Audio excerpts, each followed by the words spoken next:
O transtorno de bipolaridade é caracterizado por mudanças marcantes no humor, na energia e até mesmo nas atividades corriqueiras do dia a dia.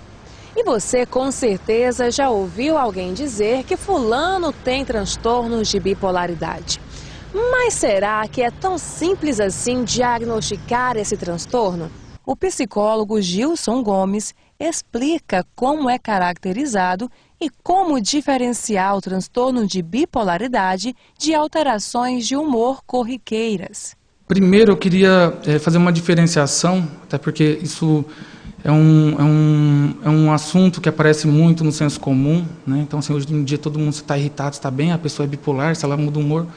Não. Então, assim, o transtorno bipolar, ele é um transtorno de humor, tá? Então, assim, quando a gente fala de transtorno é porque tem uma duração persistente de sintomas. Então, ele tem o período de mania, ele desenvolve os sintomas de mania ou hipomania, mas eu vou falar da mania, que é uma característica clássica.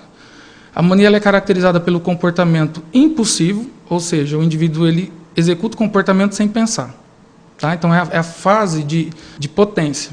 O sujeito ele é extremista em relação à conduta de fazer coisas, né? Então, ele trabalha muito, ou ele festa demais, né? E aí, acompanhado das questões da compulsividade, nesse sentido, vem acompanhado também de compras excessivas, às vezes uso de drogas, comportamentos não saudáveis no trânsito, ou mesmo sexuais, né? Sexo sem camisinha, por exemplo. Então, assim, é o comportamento de extrema agitação, sem pensar drasticamente nos prejuízos que isso pode trazer. Aí um outro quadro é o quadro da depressão, sintomas de depressão, que é o humor rebaixado, tristeza profunda, em alguns casos até ideação suicida. Eles vivem o ápice, né, o ápice do humor, e aí seguidamente eles experimentam sintomas de tristeza profunda. Geralmente 60% da população que tem o transtorno já teve alguma tentativa ou algum episódio ou alguma ideação suicida. É muito recorrente. É comum passar quanto tempo em cada uma dessas fases? Geralmente, para ser enquadrado de acordo com os critérios do DSM, né, que é a Bíblia dos transtornos mentais, pessoal, a gente tem aí entre 4 semanas ou mais, geralmente, né? Então, assim, essa euforia durando 4 semanas ou mais, meses, inclusive, pode durar, e aí, seguidamente, a recorrência de sintomas negativos ligados à depressão. É um quadro não muito fácil de se fechar, e aí, por isso, precisa de uma avaliação que seja multiprofissional, acompanhada aí depois de tratamento. Então é errado dizer que uma pessoa, por ter um humor de manhã alegre e à tarde estressada, essa pessoa é bipolar?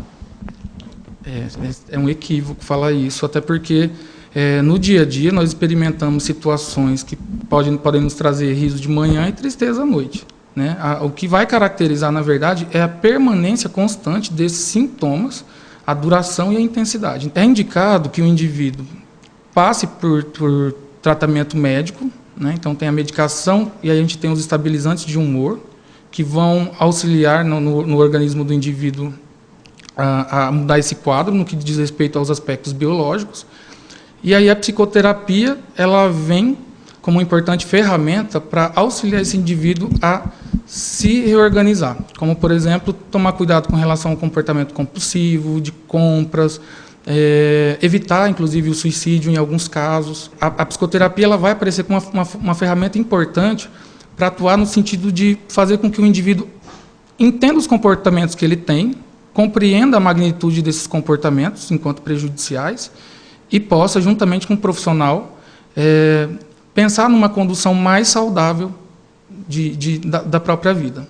Então, assim, no caso do bipolar, quando ele está enfrentando um episódio de mania, por exemplo, ele compra de modo muito compulsivo, sem pensar no amanhã, ele usa droga, geralmente. Então, assim, a gente tem na literatura assim, casos de consumo de álcool muito exacerbados, até porque o indivíduo, se ele experimenta esses episódios de tristeza e euforia, o álcool vem como uma droga, né, indicada aí nesses quadros para mexer com a parte do humor. Então, é importante que o indivíduo faça a psicoterapia para se reorganizar, entender quais são os pensamentos que ele tem e para juntamente com um profissional de psicologia, construir um repertório de comportamentos que sejam mais saudáveis, que possa aí auxiliá-los a viver melhor.